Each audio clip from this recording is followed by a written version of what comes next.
الحديث عليه، اللي هو يتعلق بانتدابات فريق الرجاء. وكلنا يعرف على أن فريق الرجاء عاش مخاض عسير جدا بعد استقالة عزيز البدراوي.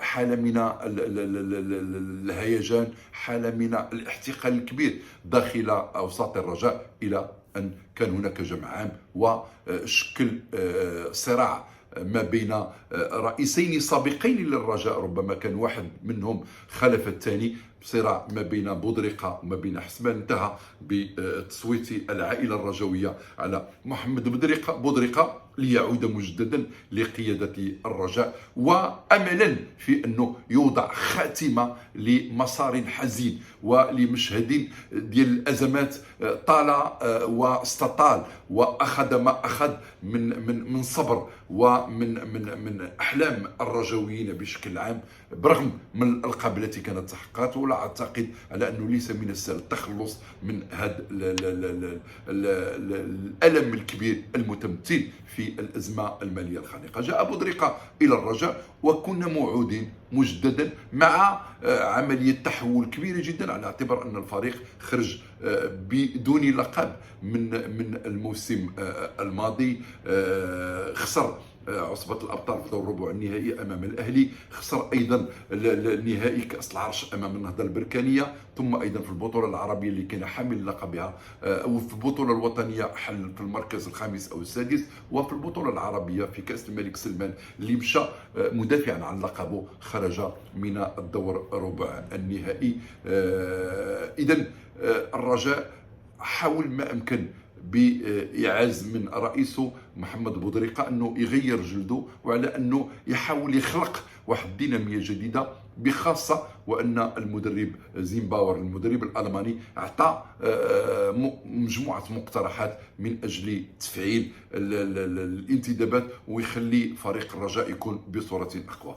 الرجاء لم يستفيد من أي من لاعبيه المنتدبين على الأقل قبل الذهاب إلى البطولة العربية، لأنه ببساطة شديدة كان محظور عليه أنه يعمل أي تعاقدات بالنظر لوجود واحد الكم كبير جدا من النزاعات المالية. ولكن مع ذلك الرجاء برم اتفاقات ورغم تعاقدات وتمكن في نهاية المطاف من أنه يحسم المتخلفات أو المخلفات المالية، وهي كبيرة وكبيرة جدا، وأمكن له أنه يسجل اللاعبين اللي انتدبهم. ولكن الانتدابات تواصلت، وسمعنا ذات وقت بانتداب فريق الرجاء للاعب عمرو وردة، لاعب المنتخب المصري، لاعب ديال كرة القدم المصرية اللي تألق على أكثر من مستوى واللي خاض تجارب احترافية منذ سنة 2015. وقيل على أنه ربما قد يكون هذا هو العصفور النادر اللي كيبحث عليه فريق الرجاء، اللي أصبح بحاجة،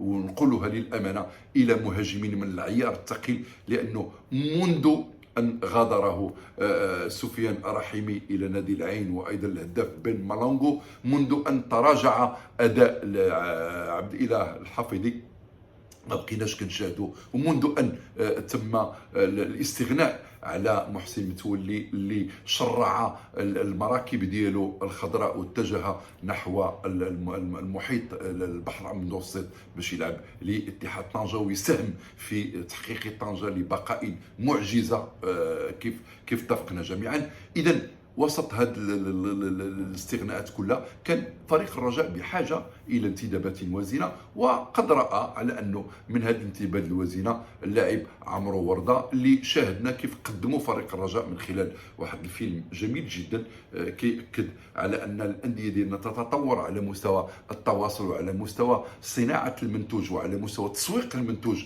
لا الكروي ولا التاريخي ولا المرجعية الكبيرة لفريق الرجاء.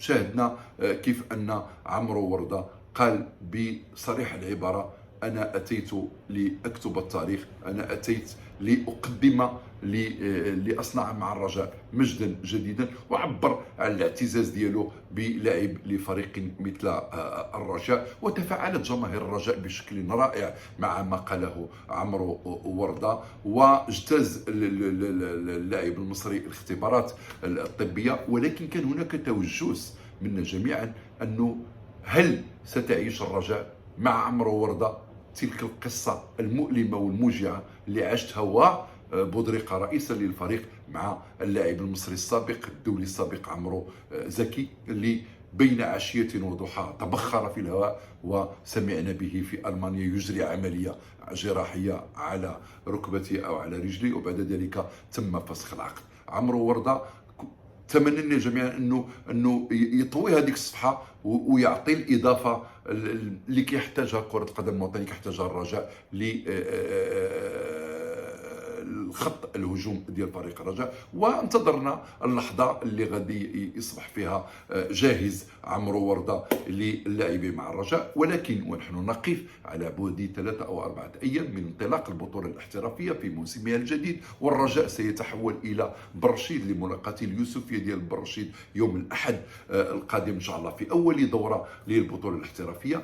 على بعد ايام وفريق الرجاء يكتفي بمباراة ودية وحيدة خاضها أمام الكوكب المراكشي، أمام نهضة الزمامرة، وفاز بهدف ل0.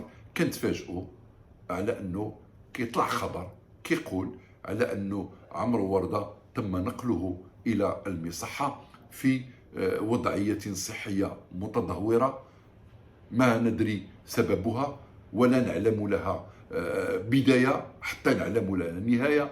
ما صدر عنها أي شيء من طرف إدارة نادي الرجاء، لم تتحدث لا من قريب ولا من بعيد عما يمكن أن يكون قد حدث لعمرو وردة حتى يدخل إلى المصحة. ما أطلعنا عليه يعني في بعض التقارير الإعلامية بخاصة اللي لقيتها الصحافة المصرية، لأنه كان قبل كان هناك إشاعة تتحدث على أن عمرو وردة في طريقه إلى فسخ عقده مع الرجاء. الراجل يلا عاد برم العقد واليوم غادي يفسخوا، بمعنى غادي يكون أسرع تعاقد وأسرع فسخ للعقد. ولكن عاد وردة وكذب كل هذه الأخبار وقال على أنه بالعكس أنه سعيد مع الرجاء وسعيد بأن يساهم مع النسر الخضر في تحقيق الألقاب. لكن يومين بعد ذلك 48 ساعة بعد ذلك كنسمعوا بهذا الخبر، وكنسمعوا أيضا منقولا عن الصحافة المصرية أن عمرو وردة قال بالحرف على أنني مريض، وعلى أنني أتمنى فسخ عقدي، وأنني لم أتأقلم ولم أتكيف مع أجواء الرجاء ولا أجواء مدينة الدار البيضاء. وهذا أعتقد على أن أعذار غير مقبولة تماما، لا يمكن قبولها من لاعب محترف، يعني اللي لعب في اليونان ولعب في مصر تحت ضغط جماهيري رهيب. ما أظن أبدا على أنه يمكن يتحدث على عدم تأقلم، على عدم تكيف. لذلك الرجاء بعد ما بلغوا هذا الذي بلغه غادي يطالب عمرو وردة اللي وقع رسميا في كشوفة الرجاء، غادي يطالبوا بأنه يجيب فريق، لأنه أصبح محسوبا على الرجاء، وبالتالي الانفصال عليه غادي يقتضي على أن عمرو وردة يجيب فريق باش يسمح له الرجاء بالانتقال إليه بعد ما يتم الاتفاق على البنود ديال العقد أو على الشروط ديال الرحيل ديالو عن الرجاء. لأنه ما هكذا تراد الإبل. لا يمكن الاستخفاف بأندية وبنادي مثل الرجاء بهذا الشكل، أنه يجي لاعب وبعد يومين فقط باقي ما سخن بلاصتو، باقي ما ضرب حتى كره في الملعب، ويجي يقولنا على انني انا لم اتكيف ولم اتقلم، وبالتالي غادي اريد ان الرجاء يفسخ العقد ديالي. واعتقد على ان هذا الذي حدث مع عمرو وردة ينبئ بكثير من الانذارات التي تقع في محيط الرجاء داخل البيت الرجاء. لاعبون كيقولوا على انهم في طريقهم الى المطالبه بفسخ عقودهم، لانه ربما ما توصلوش بواجباتهم ومستحقاتهم. كنا سمعنا على بن تايك الذي جعل نادي سانتيتين كيكسر العقد ديالو باداء الشرط الجزائي واللي قيمته 600 ألف دولار. وهنا غادي ننبهوا الى ضروره ان فريق الرجاء يقدر قيمته في المحيط الكروي الافريقي والعالمي، يقدر قيمته كقاطره تجر مختلف العربات في كره القدم الوطنيه، وانه يعمل على تحصين اللاعبين والنجوم ديالو بعقود قويه جدا فيها شروط جزائيه من قيمه الرجاء.